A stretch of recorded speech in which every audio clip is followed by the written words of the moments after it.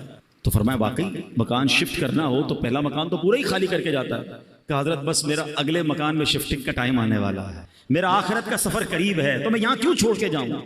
میں آخرت کے لیے تیاری کر رہا ہوں، میں اگلے مکان کو سجا رہا ہوں۔ اب آپ بھی ذرا غور کریں، کسی کا کرائے کا گھر ہو یا اپنا گھر ہو، چھوڑ کے اگلے گھر میں شفٹ ہونا ہو تو ایک ایک چیز یہاں سے نکال کے لوگ ادھر لے جاتے ہیں۔ بعض اوقات تو وہ بھی لے جاتے ہیں جو نکالنے کا عرف نہیں ہوتا، اگلا آ کے پریشان ہوتا ہے یار پورا گھر ہی خالی کر گئے، یار یہ بھی لے جاؤں وہ بھی لے جاؤں، بس نہیں چلتا ورنہ ٹائلیں بھی نکال کے لے جائیں، میرا ہے نا لے جاؤں آگے، کیونکہ رہنا آگے ہے، اب اس گھر میں نہیں رہنا۔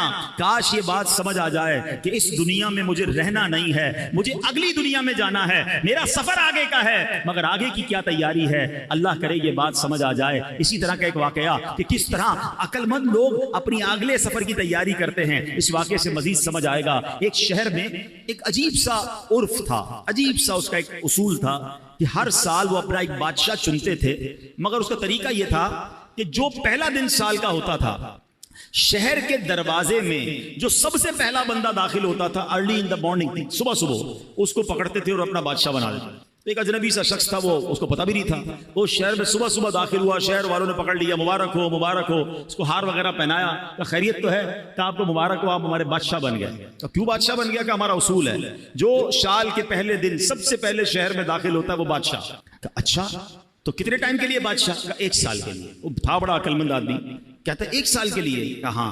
کہ پہلے جو مجھ سے پہلے بادشاہ تھے وہ سارے کہاں گئے؟ کہ وہ 1 سال حکومت کرتے ہیں، پھر ہم ان کو ایک جنگل میں جا کے پھینک کے آ جاتے ہیں، اور اس جنگل کے اندر وہ بھوکا پیاسا مر جاتا ہے، اگر بھوکا پیاسا نہیں مرتا تو سانپ بچھو کھا جاتے ہیں۔ اس نے کہا اچھا۔ اب اس نے بڑی عقل بندی کی، اس نے پہلے تو پورے شہر والوں کے کام بڑے اچھے کیے، ان کے مسائل حل کیے، اور پھر غیر محسوس انداز میں اس نے اس شہر سے اس جنگل تک کا روڈ بنوایا۔ اچھا روڈ بن گیا تو وہاں اس نے لوگوں کو بسانا شروع کیا، آہستہ آہستہ کھانے پینے کی دکانیں بھی وہاں لگا دی۔ اب جب سال پورا ہوا تو لوگوں کو کہا ٹھیک ہے بھائی میرا ٹائم پورا ہو گیا، مجھے بھی اسی جنگل میں چھوڑ کے آ جاؤ۔ تو جو شہر کے بڑے لوگ تھے انہوں نے کہا آپ بڑے سمجھدار ہیں، آپ نے اس جنگل بیابان کو بھی شہر بنا دیا، ادھر بھی جناب اتنی رونق کر دی کہ ہم آپ کو ادھر بھی لے کے جائیں گے تو آپ کو کوئی پرابلم نہیں ہوگی، ہمیں ایسے ہی عقل مند بادشاہ کی ضرورت تھی، اب ہم سب نے مل کر فیصلہ کیا ہے آپ ہی ہمارے بادشاہ رہیں گے۔ اب بظاہر تو یہ واقعہ ہے، مگر کیا مجھے اور آپ کو ایک شہر میں نہیں جانا ہے؟ مجھے اور آپ کو ایک اور دنیا میں نہیں جانا ہے جہاں سانپ اور بچھو بھی ہو سکتے ہیں؟ اللہ ناراض ہوا تو قبر میں سانپ اور بچھو بھی تو ہو سکتے ہیں نا۔ جہنم کی آگ اور جہنم کا عذاب کتنا خطرناک ہے، مگر ہم میں سے کون ہے جو اس جہان کو، آخرت کے معاملات کو آسان کرنے کے لیے یہاں سوچ رہا ہے کہ یار یہیں رہ کر میں آخرت بہتر کر لوں۔ ایک اور واقعہ میں نے پہلے بھی بیانات میں سنایا ہے کہ ایک ملک تھا، یہ بھی حکایت ہے ایکچولی، یہ اس طرح کی حکایتیں چوٹ کرنے کے لیے ہوتی ہیں کہ ایک ملک میں ایک مقابلہ کروایا گیا، اس پورے ملک میں سب سے بڑا بے وقوف کون ہے۔ اب ہے نا بڑی عجیب بات، بے وقوفوں کا مقابلہ کون کرتا ہے؟ بہرحال مقابلہ ہوا، وزیروں نے سلیکٹ کیا کہ بادشاہ سلامت ہم نے جان لیا ہے کہ یہ بندہ سب سے بڑا بے وقوف ہے۔ چیک کر لیا، اس کو اس نے اپنی سونے چاندی کی خوبصورت سی مالا ہار پہنایا اور اس کو گھر بھیج دیا۔ وہ بندہ بڑا خوش گھر آ گیا۔ تھوڑے دنوں بعد اس کو کسی نے بتایا کہ بادشاہ سلامت بڑے بیمار ہو گئے ہیں۔ اچھا چلو میں جا کے ملتا ہوں بادشاہ سلامت سے۔ بادشاہ کے پاس گیا، کہا بادشاہ سلامت کیسے ہیں آپ، ٹھیک ہیں؟ تو کہا بس اب تو آخری لمحات ہیں، یہ دنیا چھوڑ کر جا رہا ہوں۔ کہتے ہیں اچھا بادشاہ سلامت کہیں اور جا رہے ہیں؟ تھا تو بے وقوف نا۔ کہاں بس اب یہ دنیا، یہ جہان چھوڑ کر اگلے جہان میں جا رہا ہوں۔ تو بادشاہ سلامت یہ بتائیے یہاں تو اتنا بڑا محل ہے، اتنے سارے کمرے ہیں، جدھر جا رہے ہیں ادھر محل بنا لیا؟ بادشاہ کہتا ہے وہاں تو جھونپڑی بھی نہیں بنائی ہے۔ اچھا بادشاہ سلامت میں دیکھ رہا ہوں آپ کے پاس بڑے پیسے ہیں، یہاں پر بڑے ہیرے جواہرات ہیں، جدھر جا رہے ہیں ادھر آپ نے پیسے بھجوا دیے؟ کہا نہیں ادھر تو پھوٹی کوڑی بھی نہیں ہے۔ کہ بادشاہ سلامت ادھر میں دیکھ رہا ہوں آپ کے آگے پیچھے اتنے خادم خادمائیں ملازم، جدھر جا رہے ہیں ادھر کچھ ملازم بھجوائے نہیں بھجوائے؟ کہا ادھر میرا کوئی خدمتگار نہیں ہے۔ تو اس بے وقوف نے پتہ کیا کیا، جو اپنی مالا تھی نا جو بادشاہ نے پہنائی تھی اس کو اتاری اور اس کو بادشاہ کو پہنا دی۔ کہ مجھ سے بڑے بے وقوف تو پھر آپ ہوئے نا، آپ کو پتا ہے کہ میں کسی اور دنیا میں جا رہا ہوں، نہ گھر بنایا، نہ پیسے بھجوائے، نہ ملازم بھجوائے، تو بڑے بے وقوف تو آپ ہوئے۔ اب صحیح بتاؤ یہ ہم سب کے دلوں کے لیے کیسی چوٹ ہے؟ ہم سب کا گھر ہے، بے شک چھوٹا ہے بڑا ہے جو بھی ہے، آخرت میں گھر بنایا، ہم سب کے پاس کچھ نہ کچھ یہاں رقم ہے، کچھ پیسے، کچھ صدقہ خیرات کر کے آخرت کا خزانہ جمع کروایا، صرف پیسوں سے نہیں، سجدوں کے ذریعے، تلاوت کے ذریعے، ذکر و اذکار کے ذریعے، اللہ کی رضا کے ذریعے کچھ آگے کی راحتیں جمع کی. nobody care، کوئی بات بھی نہیں کرتا مرنے کے بعد کی. جو بات کرنی ہے دنیا کی، جو پلاننگ کرنی ہے دنیا کی. پتہ ہے شیطان نے ہمارے ساتھ ایک گیم کی ہے، ہمیں موت کی بات کرنے نہیں دیتا ہے. ہو سکتا ہے ابھی بھی جو بات کر رہا ہوں نا کسی کے دل میں خیال آ رہا ہوگا، یار یہ مولانا صاحب کیا مرنے کی باتیں کر رہے ہیں، آخرت کی باتیں کر رہے ہیں، قبر کی باتیں کر رہے ہیں. بھائی یار دنیا کی بات کرو. کمال ہے یار، میں بات نہیں کروں گا تو آپ مرنے سے بچ جاؤ گے. کیا جنازے اٹھتے نہیں دیکھ رہے؟ اچھا کیا 70-80 سال کے بعد ہی لوگ مر رہے ہیں؟ 15 سال 20 سال 22 سال کے نوجوان بھی دنیا سے جا رہے ہیں. ہماری میری آپ کی باری کب آ جائے ہمیں پتہ ہی نہیں ہے. تو ہم کس چیز کے انتظار میں ہیں؟ ہم کیوں تیاری نہیں کر رہے؟ تو اے میرے پیارے اسلامی بھائیو، آج کے اس بیان میں یہ سوچئے کہ مجھے اور آپ کو مرنا ہے. یہ حقیقت ہے، اس سے جی چرایا نہیں جا سکتا. اور وہ زندگی کی تیاری، آخرت کی تیاری مجھے اور آپ کو دنیا میں کرنی ہے. کاش ہمیں یہ بات سمجھ آ جائے کہ خالی ہاتھ لے کر، خالی نامہ اعمال لے کر اگر ہم اللہ کی بارگاہ میں گئے تو پھر کیا جواب دیں گے؟ اے میرے پیارے اسلامی بھائیو، آپ کو پتہ ہے کہ جمعے کے خطبے میں ایک بڑی خوبصورت حدیث سنائی جاتی ہے، اور اس حدیث میں بار بار بات یہ کہ ہم سنتے تو ہیں مگر اس کا ترجمہ معلوم نہیں کرتے. اگر معلوم کر لیں، سمجھیں تو کتنے خوبصورت میسیجز ہوتے ہیں. اللہ کے حبیب علیہ السلام فرماتے ہیں البر لا یبلا والذنب لا ینسا والدیان لا یموت اعمل ما شئت کما تدین تدان. کچھ یاد آ رہا ہے؟ ایسے الفاظ کانوں میں آتے ہیں نا، آتے تو ہیں، ہم تو اس وقت اپنی دکان کا حساب کر رہے ہوتے ہیں، ہمارا تو دھیان کہیں اور ہوتا ہے. ہر جمعے یہ تقریباً حدیث خطبوں میں سنائی جاتی ہے. کیا کمال کی حدیث ہے. البر لا یبلا، نیکی پرانی نہیں ہوتی. والذنب لا ینسا، گناہ بھلایا نہیں جاتا. والدیان لا یموت، جس رب نے انصاف کر رہا ہے اس کو موت نہیں آنی. اعمل ما شئت کما تدین تدان، کر لے جو کرنا ہے، جیسی کرے گا ویسی بھرے گا. ہے نا حدیث سمجھانے والی کہ نیکی پرانی نہیں ہوگی، نیکیاں کرتے رہیے. اچھا گناہ کر کے ہم بھول جاتے ہیں مگر ہم بھول گئے، کہیں لکھے گئے ہیں، کہیں موجود ہیں، ہمارے نامہ اعمال میں موجود ہیں. ہمارا معاملہ ہی الٹا ہے. ہمارے بزرگان دین ایک زندگی میں غلطی ہو جاتی ساری زندگی اسے یاد کر کے روتے. ہمارے ہزاروں گناہ ہیں ہمیں یاد ہی نہیں ہیں، ہمیں اپنی نیکیاں یاد ہیں. کبھی کبھی جناب تہجد پڑھ لیں تو ایسا لگتا ہے میں تو پکا ہی جنتی ہو گیا. آج تو 5 ٹائم جماعت سے نماز پڑھی ہے، کمال ہو گیا.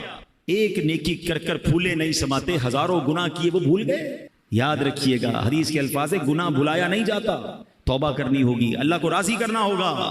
اور اگلا جو پارٹ ہے نا، اعمل ما شئت کما، کر لے جو کرنا ہے. تدین تدان، کیا ہوگا؟ جیسی کرے گا ویسی بھرے گا. کبھی آپ نے دیکھا ہے کہ کوئی بندہ اپنے گھر میں آم کا پودا لگائے اور لوگوں سے کہ حضرت دعا کر دے سیب نکل آئے، تو لوگ کیا کہیں گے؟ بھائی پودا آم کا لگایا، نکلنا بھی آم ہی ہے، وہ بھی دعا کرو نکل آئے. کراچی میں تو وہ بھی نہیں نکلتا، شجرکاری کیا کرو بھائی، ٹھیک ہے نا.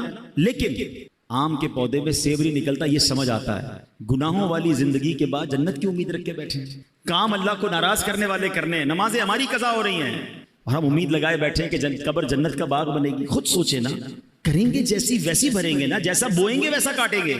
تو آج ہمیں یہ پتہ چلا قرآن و حدیث کی روشنی میں کہ مجھے اور آپ کو بنایا کیوں گیا ہے، میری اور آپ کی پیدائش کا مقصد کیا ہے. ایک امانت ہے جو انسان نے قبول کی ہے، ایکسپٹ کی ہے، اور وہ اللہ کو راضی کرنے والے کام ہیں، وہ نمازیں ہیں، وہ عبادتیں ہیں، وہ حرام کاموں سے بچنا ہے.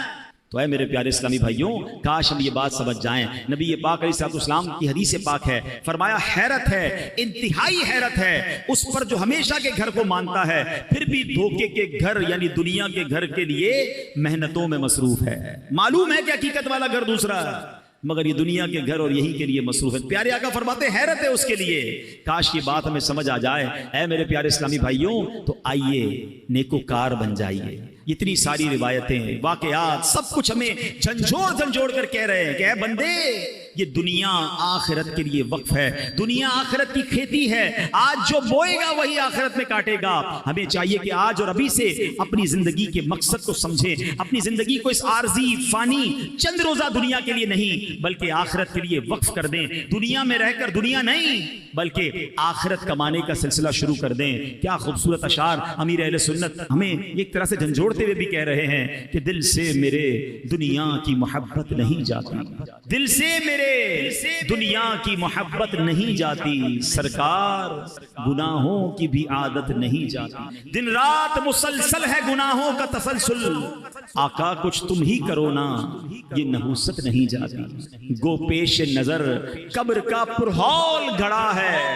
افسوس مگر پھر بھی یہ غفلت نہیں جاتی۔ اے میرے پیارے اسلامی بھائیوں، اگر نیک بننے کا ذہن بن گیا ہے نا، اللہ کو راضی کرنے والی زندگی گزارنی ہے، تو آج کے دور کی عظیم علمی اور روحانی شخصیت امیر اہل سنت مولانا محمد الیاس اتار قادری صاحب نے ایک بڑا پیارا رسالہ نیک اعمال کا رسالہ ہمیں عطا کیا ہے۔ نیک اعمال کے رسالے سے پابندی سے اپنے اعمال کا جائزہ لیجئے۔ نبی پاک علیہ الصلوۃ والسلام نے حضرت ابو ذر غفاری رضی اللہ تعالیٰ عنہ سے ارشاد فرمایا، اے ابو ذر، آدمی اس وقت تک متقی نہیں بن سکتا جب تک اپنے اعمال کا جائزہ اتنی سختی سے نہ کرے جتنی سختی سے کوئی شخص اپنے کاروباری شریک سے حساب کرتا ہے۔ اس کا فائدہ یہ ہوگا کہ اسے معلوم ہو جائے گا کہ اس کے کھانے پینے اور پہننے کی چیزیں حلال کی ہیں یا حرام کی۔ کسی پارٹنر سے کیسا حساب کرتے ہیں، نہیں یہ میرے تھے، یہ آپ کے نہیں تھے، ہمارا یہ طے ہوا تھا، یہ تو میرا پروفٹ ہے۔ فرمایا اپنے اعمال کا حساب بھی ایسے ہی رہے کہ یہ کرنا تھا یا نہیں کرنا تھا، یہ میں نے کیوں کیا، یہ میں نے کیوں نہیں کیا۔ کاش اس طرح اپنے اعمال کا حساب لینے کی ہمیں عادت پڑ جائے۔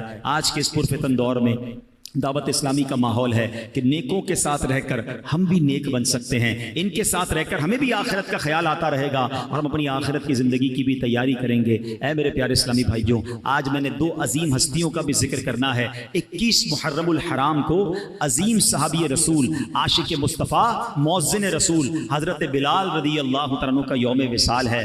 آپ سابق الاسلام ہیں، یعنی ابتدا ہی میں آپ نے اسلام قبول کر لیا تھا اور غلامی سے آزادی نصیب ہونے کے بعد سے لے کر پیارے آقا علیہ الصلوۃ والسلام کے وصال ظاہری تک حضرت بلال نبی پاک کی بارگاہ میں حاضر رہے، نبی پاک کے مالی معاملات کو بھی دیکھتے تھے۔ پیارے آقا علیہ الصلوۃ والسلام سبحان اللہ نبی پاک کے وصال کے بعد حضرت بلال ملک شام تشریف لے گئے اور آخر تک وہیں رہے۔ حضرت بلال کے تو بہت سارے واقعات ہیں، مگر ایک بڑا خوبصورت واقعہ یہ ہے کہ پیارے آقا ان سے کتنی محبت فرماتے کہ ان کا مالک جو تھا، ان کا آقا جو تھا، کیونکہ آپ غلام تھے، حبشہ کے تھے، حبشہ جس کو آج ہم ایتھوپیا کہتے ہیں، ٹھیک ہے، اور افریقن تھے۔ تو ہوا یہ کہ وہ جو آقا تھا امیہ، وہ حضرت بلال پر بڑی سختی کرتا تھا، اور آپ مسلمان ہو گئے تھے تو آپ کو مکے کی ریت پر، ریگستان پر لٹا کر پتھر سینے پر رکھتا تھا اور کہتا تھا، اے بلال اللہ کا انکار کر دو، اور آپ کہتے ہیں میں مر جاؤں گا مگر اللہ کا انکار نہیں۔ وہ بہت مارتا تھا۔